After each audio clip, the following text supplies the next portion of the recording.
Say it with me.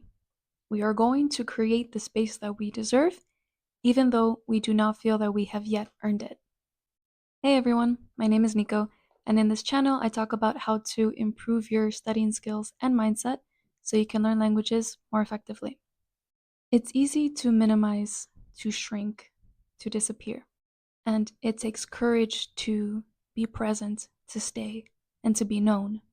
In a previous video, I spoke about releasing fear. But today I want to talk about one fear in particular, which is the fear of being seen, or rather, the fear of being perceived, whether it is seen, heard, or felt.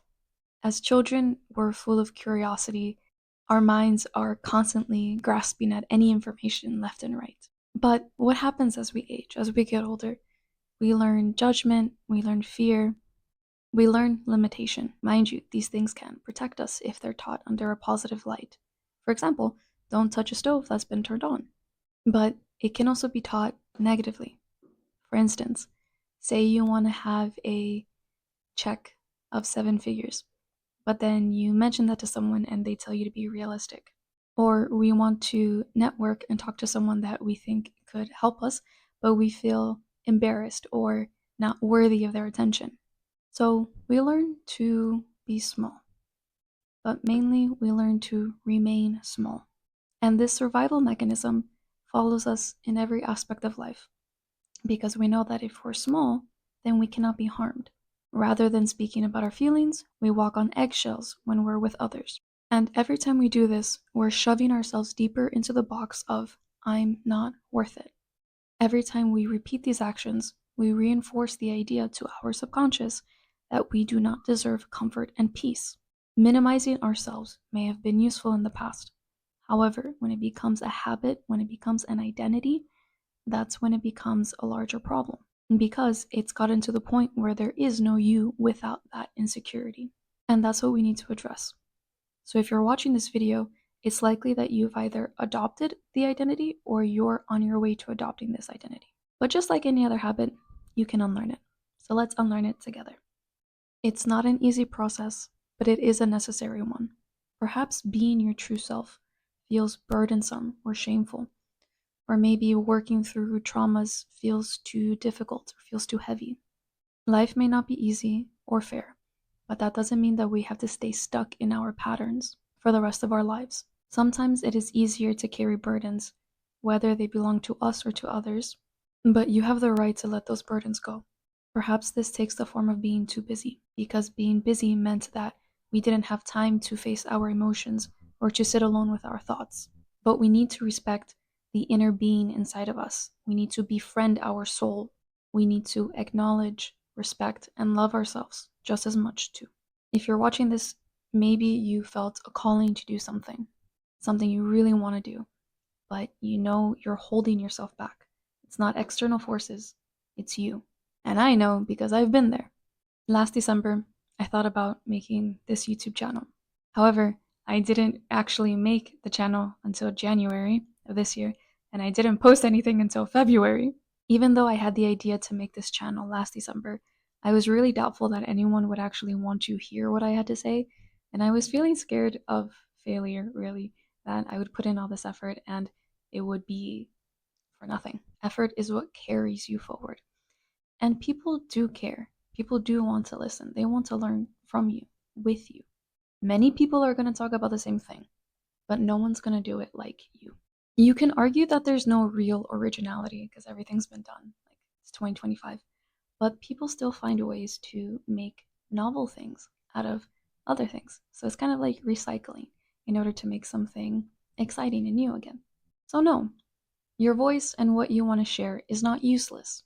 Rather, it is through you that we are able to engage with the world in a new and exciting way. It is through you that we can see a new perspective. It is through you that we can enjoy life more than we ever thought possible. If we have a feeling that we need to do something or share something, then we need to respect that feeling. The collective is asking for you, and it's inviting you to share your message. It's not embarrassing and it's not shameful. Sure, it might feel embarrassing at the beginning that an old high school classmate might be looking at your content, but maybe they needed to hear the message that you wanted to share.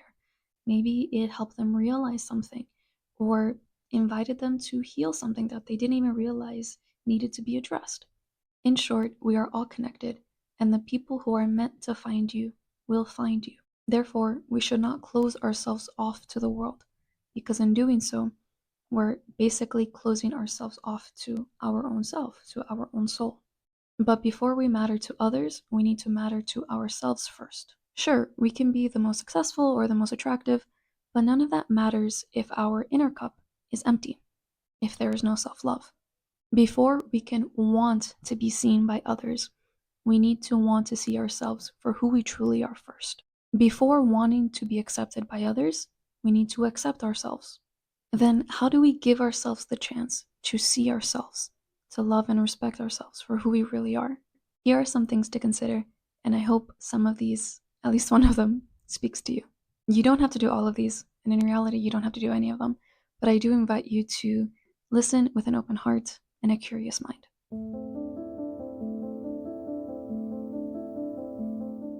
When we're surrounded by constant negativity, whether it's on the news or on social media or even in the home, it's very easy to lose track of what's meaningful to us and why anything matters. So when we practice gratitude, it helps to center us and to basically bring us back down to earth and make us realize what it is that makes us feel whole. So the first opportunity I want to offer is writing down 3 things that you're grateful for. Again, I know, cliche, basic, whatever, but she gets the job done. So it can either be 3 things you're grateful for, that's external, or 3 things you're grateful about yourself. For example, today I bought my favorite tea and it made me really happy. Or I got out of bed today and I am very grateful that I have the ability to get out of bed. Or I'm grateful that my best friend has my back and that they're super funny. Something. It can be anything. Again, I know this suggestion may seem overrated, but it can really make a difference if you take it seriously. I know that when I was a teenager and I was going through depressive episodes, this was the only thing that really helped me get through it. And I found out about it because I was exploring religions as a teenager. So if you are more aligned with a particular faith or you're curious about different faiths, I would recommend either doing like writing down the 3 things that you're grateful for or looking at prayers if that's more aligned with what you would like to do.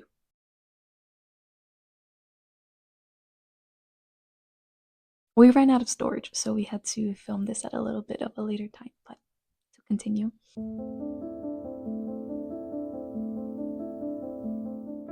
The next thing I want to suggest is finding a group and get involved just once.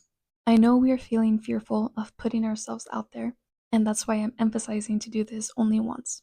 But of course, when you feel ready to participate more often, do so. Whether it's online or in person, just sign up for whatever the group is doing and show up.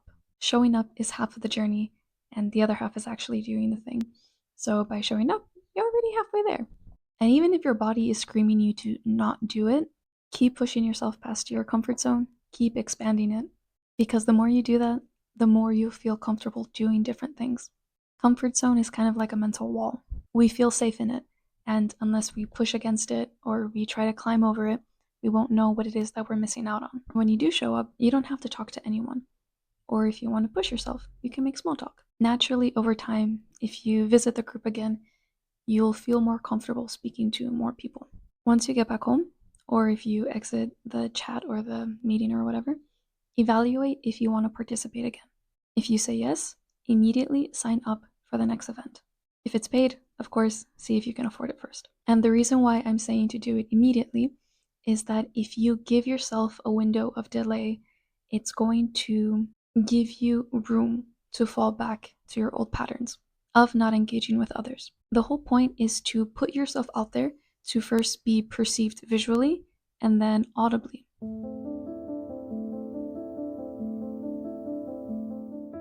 Now, this next one may seem tough, but it does make a significant difference. If your stomach is feeling squeamish when you're about to do something that you normally wouldn't do, that is exactly when you're supposed to do it. For example, imagine you have to present in front of an audience. So you might feel like anxious, like you want to throw up because of the nerves, or like you just don't want to be there at all, but you have to present.